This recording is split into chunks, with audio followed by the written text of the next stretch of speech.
வங்கி கணக்கு உள்ள அனைத்து நபர்களுக்குமே மாதம் 1000 ரூபாய் முதல் 10,000 ரூபாய் வரை மகிழ்ச்சி அறிவிப்புகள் மற்றும் புதிய முக்கிய தகவல்கள் வெளியாகியுள்ளது. இது பாத்தீங்க அப்படின்னா அனைத்து வங்கி வாடிக்கையாளர்களுக்குமே மிகவும் பயனுள்ள தகவலா இருக்கும். இந்தியன் வங்கி, SBI வங்கி, IOB bank, Canara bank, HDFC bank, இந்த மாதிரி நீங்கள் எந்த பேங்க் அக்கௌண்ட் வச்சுருந்தாலுமே இந்த தகவல் உங்களுக்கு ரொம்ப ரொம்ப யூஸ்ஃபுல்லாகவும் உதவியாகவும் இருக்கும். ஸோ இந்த வீடியோவை கடைசி வரைக்கும் முழுமையாக பாருங்கள். அப்போ தான் என்ன சொல்கிறோம் அப்படிங்கிறது உங்களுக்கு தெளிவாக புரியும். நீங்கள் இப்போ தான் டிடி தமிழ் அப்டேட்ஸ் சேனலை முதல் முறையாக பார்க்குறீங்க அப்படின்னா சப்ஸ்கிரைப் பண்ணாதவங்க இப்போவே சப்ஸ்கிரைப் பண்ணிக்கோங்க. அண்ட் கூடவே பக்கத்தில் வர பெல் ஐக்கோனையும் கிளிக் பண்ணி ஆல் அப்படிங்கிற ஆப்ஷனை செலக்ட் பண்ணி வச்சுக்கோங்க.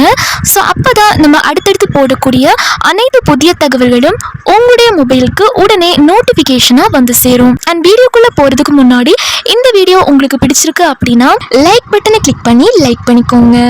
எல்லாரும் காசு சம்பாதிச்சு பர்ஸில் கலக்கலன்னு வச்சுருக்கீங்களா? இல்லை மாதமானால் சம்பளம் வருது ஆனால் கையில் நிற்க மாட்டேங்குது அப்படின்னு ஃபீல் பண்ணுறீங்களா?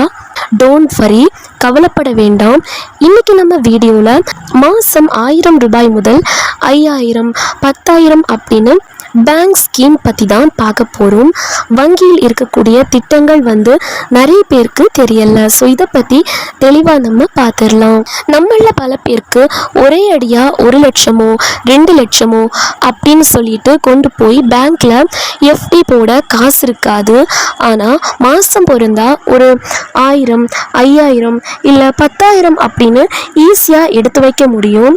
இதுக்கு தான் பேங்க்கில் ரிக்வயரிங் டெபாசிட், அதாவது சுருக்கமாக RD அப்படின்னு ஒரு சூப்பர் ஸ்கீம் வச்சுருக்காங்க.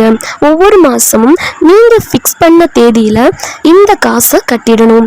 1 வருஷத்துல இருந்து 5 வருஷம், ஏன் 10 வருஷம் வரைக்கும் கூட நீங்கள் டைம் சூஸ் பண்ணலாம். டைம் முடியும் போது வட்டியும் முதலுமா ஒரு பெரிய அமௌண்ட் கைக்கு வரும். இப்போது 2026 இருக்க லேட்டஸ்ட் நிலவரப்படி நம்ம டாப் பேங்க்கில் எவ்வளோ வட்டி தராங்க அப்படின்னு பார்த்துருவோம். நம்ம பாரத ஸ்டேட் பேங்க், அதாவது SBI பேங்க்கில் ஜெனரல் பப்ளிக்கு, அதாவது சாதாரண பொதுமக்களுக்கு 1 வருஷத்துல இருந்து 5 வருஷ டென்யூருக்கு வட்டி ரேட் கிட்டத்தட்ட 4.50% இருந்து 7% வரைக்கும் தராங்க. இதுவே நம்ம வீட்டு பெரியவங்க, அதாவது சீனியர் சிட்டிசனா இருந்தா எக்ஸ்ட்ராவா 0.50% வட்டி கிடைக்கும். இதுவே இந்தியன் பேங்க் அப்படின்னு எடுத்துட்டோம்னா இந்தியன் பேங்க்ல இப்போ சூப்பரான வட்டி போயிட்டு இருக்கு. 1 வருஷத்துக்கு மேலே போனாலே நார்மல் ஆளுகளுக்கு 6.10% முதல் 6.80% வரைக்கும் வட்டி தராங்க. சீனியர் சிட்டிசனுக்கு 7.30% வரைக்கும் வட்டி எகிரும். இண்ட் சுப்ரீம் 2.0, இண்ட் க்ரோ அப்படின்னு சில ஸ்பெஷல் ஸ்கீமும் வச்சுருக்காங்க. அடுத்ததாக கனரா வங்கி. கனரா பேங்க்கில் இப்போது செம டிமாண்ட். இவங்க 1 வருஷத்துல இருந்து 5 வருஷ RDக்கு 6.25% முதல் 6.60% வரைக்கும் வட்டி தராங்க. இதில் இந்த 444 நாட்கள், 555 நாட்கள் அப்படின்னு ஸ்பெஷல் ஸ்கீம் எல்லாம் இருக்குது. அதில் போட்டால் சீனியர் சிட்டிசனுக்கு அதிகபட்சமாக 7.10% வரைக்கும் தராங்க. அடுத்ததாக IOB பேங்க் தான். IOB பேங்க்கும் சளைச்சவங்க கிடையாது. இவங்களும் நார்மல் மக்களுக்கு 4.50% முதல் 6.80% வரைக்கும் வட்டி தராங்க. சீனியர் சிட்டிசன்களுக்கு எப்பவும் போல எக்ஸ்ட்ரா பெனிஃபிட் இருக்கு. எல்லாருக்கும் சும்மா வட்டி பர்சன்டேஜ் சொன்னா புரியாது. ஒரு ரஃப்பான கணக்கு பார்த்துருவோம். இப்போ நீங்க ஏதாச்சும் ஒரு பேங்க்ல சுமாராக 6.5% வட்டியில மாசம் 5000 அப்படின்னு 3 வருஷத்துக்கு தொடர்ந்து கட்டினீங்க அப்படின்னா நீங்க கட்டுற மொத்த அசல் 1,80,000. உங்களுக்கு கிடைக்க போற வட்டி மட்டும் கிட்டத்தட்ட 19,000க்கு மேல வரும். 3 வருஷம் முடிஞ்சு உங்க கைக்கு வர மெச்சூரிட்டி அமௌண்ட் சுமார் 2 லட்சம் ரூபாய். இதுவே நீங்க மாசம் 10,000 போட்டா 3 வருஷத்துல அசலும் வட்டியுமா சேர்ந்து சுமார் 4 லட்சம் ரூபாய் வரைக்கும் உங்க அக்கௌண்ட்க்கு வரும். யோசிச்சு பாருங்க, சின்ன சின்னதா சேமிச்ச காசு 3 வருஷத்துல 4 லட்சமா நிற்கும் போது வண்டியோ காரோ வாங்கவோ இல்லை ஏதாச்சும் ஒரு எமர்ஜென்சிக்கு யூஸ் பண்ணவோ எவ்வளோ மாசா இருக்கும் யோசிச்சு பாருங்க. இப்போ இருக்க கரண்ட் அப்டேட்ஸ் படி தற்போதைய நிலவரப்படி நீங்கள் ஆர்டி அக்கௌண்ட் ஓப்பன் பண்ண பேங்குக்கு போய் ஃபார்ம் எழுதி க்யூவில் நிற்கவே தேவையில்லை. உங்கள் மொபைலில் இருக்க நெட் பேங்கிங் இல்லைன்னா அவங்களோட ஒஃபிஷியல் ஆப்பான எஸ்பிஐ யோனோ, இண்டோ ஆசிஸ் இந்த மாதிரி நீங்கள் எந்த பேங்க்கில் அக்கௌண்ட் வச்சுருக்கீங்களோ அந்த பேங்க்கோட ஒஃபிஷியல் ஆப் மூலமாக வெறும் 2 நிமிஷத்தில் ஆன்லைன்லேயே ஆர்டி அக்கௌண்ட்டை வந்து நீங்களே ஓப்பன் பண்ணிடலாம். மாதம் உங்கள் சேவிங்ஸ் அக்கௌண்ட்டில் இருந்து காசு ஆட்டோமேட்டிக்காக டெபிட் ஆகிற மாதிரி ஆட்டோ டெபிட் ஆப்ஷனையும் ஆன் பண்ணி வச்சிடலாம். அடுத்ததாக நம்மளில் பல பேருக்கு இருக்க பெரிய தலைவலியே இந்த மினிமம் பேலன்ஸ் மேட்டர் தான். அக்கௌண்ட்டில் ஒரு குறிப்பிட்ட அமௌண்ட் இல்லை அப்படின்னா பேங்க்காரங்க சார்ஜஸ் அப்படின்னு போட்டு நம்ம காசை மைனஸில் கொண்டு போயிடுவாங்க. ஆனால் இனிமேல் அந்த ஆட்டம் செல்லாது. மினிமம் பேலன்ஸ் மெயின்டைன் பண்ணலை அப்படின்னா பேங்க்கில் இருக்க காசை எடுக்கலாமே தவிர அக்கௌண்ட்டை மைனஸ் பேலன்ஸுக்கு கொண்டு போக பேங்குகளுக்கு எந்த உரிமையும் இல்லை அப்படின்னு ஆர்பிஐ அதிரடியாக தடை விதிச்சிருக்காங்க. இனிமேல் உங்கள் அக்கௌண்ட் மைனஸில் போச்சுன்னா நீங்கள் தைரியமாக கம்ப்ளைண்ட் பண்ணலாம். அடுத்த அறிவிப்பா, சில பேர் 2-3 வருஷமாக ஏதாச்சும் ஒரு பேங்க் அக்கௌண்ட்டை பயன்படுத்தாமல் அப்படியே விட்டுருப்பாங்க.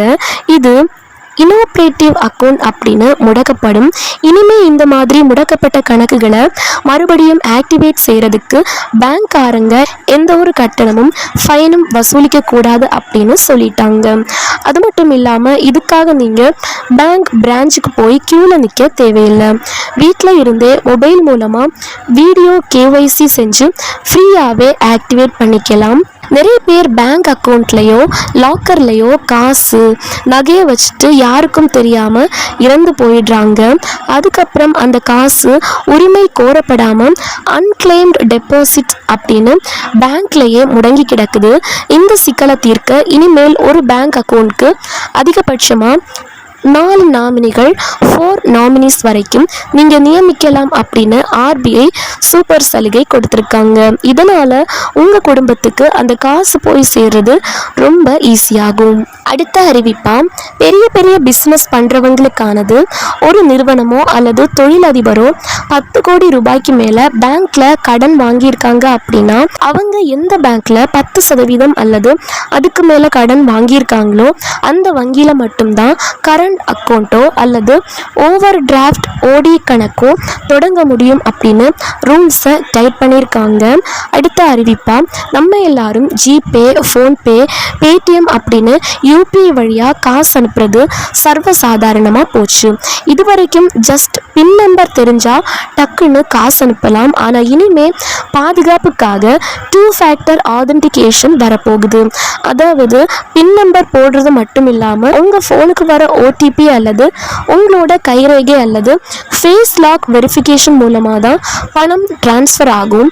இதனால் உங்கள் ஃபோனை வேறு யாராச்சும் திருடினா கூட காசை அமுக்க முடியாது. அடுத்த அறிவிப்பா, இனிமேல் நீங்கள் யூபிஐயில் யாருக்காச்சும் ஒரு பெரிய தொகையை அனுப்பும்போது அது பாதுகாப்பான அக்கௌண்ட் தானா இல்லை ஏமாத்துறவங்களோட அக்கௌண்ட்டா அப்படின்னு பேங்க்கில் இருக்க கம்ப்யூட்டர் சிஸ்டமே உடனே ஸ்கேன் பண்ணி உங்களுக்கு ஆபத்து அப்படின்னு எச்சரிக்கும் புது டெக்னாலஜியை கட்டாயமாக்கியிருக்காங்க. அதே மாதிரி ஒரு நிதியாண்டில் உங்களோட சேவிங்ஸ் அக்கௌண்ட்டில் 10 லட்சம் ரூபாய்க்கு மேலே கேஷாக டெபாசிட்டோ அல்லது வித்ட்ராவலோ பண்ணிங்கன்னா அந்த டீட்டெயில்ஸ் ஆட்டோமேட்டிக்காக இன்கம் டேக்ஸ் ஆஃபீஸ்க்கு போயிடும். அதனால் கணக்கு வழக்கை கரெக்டாக வச்சுக்கோங்க. அடுத்த அறிவிப்பா, ஒரு மிக முக்கியமான சைபர் கிரைம் அலர்ட் அப்படின்னே சொல்லலாம். நடுத்தர மற்றும் ஏழை எளிய மக்களை குறிவச்சு சில ஸ்கேமர்கள் வராங்க. உங்கள் bank passbook, ATM card, UPI details அல்லது சிம் கார்டை எங்களுக்கு வாடகைக்கு கொடுங்க, வாரம் 10,000 20,000 தரும் அப்படின்னு ஆசை காட்டுவாங்க. நம்பிடாதீங்க. அவங்க cryptocurrency, stock market scam பண்ணுற திருட்டு காசை உங்கள் அக்கௌண்ட்க்கு மாற்றி ஏமாற்றுவாங்க. இதில் நீங்கள் மாட்டிக்கிட்டீங்க அப்படின்னா உங்கள் பேன் கார்டு, பேங்க் அக்கௌண்ட் எல்லாமே பிளாக் ஆகிடும். இந்தியாவில் எங்கேயுமே அக்கௌண்ட் ஓப்பன் பண்ண முடியாது, லோனும் கிடைக்காது, நேராக ஜெயிலுக்கு தான் போகணும். இன்கேஸ் இந்த மாதிரி உங்களுக்கு ஏதாச்சும் கால் வந்தால் உடனே 1930 அப்படின்ற சைபர் கிரைம் நம்பருக்கு கால் பண்ணி கம்ப்ளைண்ட் கொடுங்க. நம்மளோட பாதுகாப்புக்காக தான் கவர்மெண்ட் இத்தனை ரூல்ஸை இறக்கியிருக்காங்க. இந்த புது ரூல்ஸ் பற்றி நீங்கள் என்ன நினைக்கிறீங்க? மறக்காமல் இந்த வீடியோவோட கமெண்ட்டில் சொல்லுங்கள்.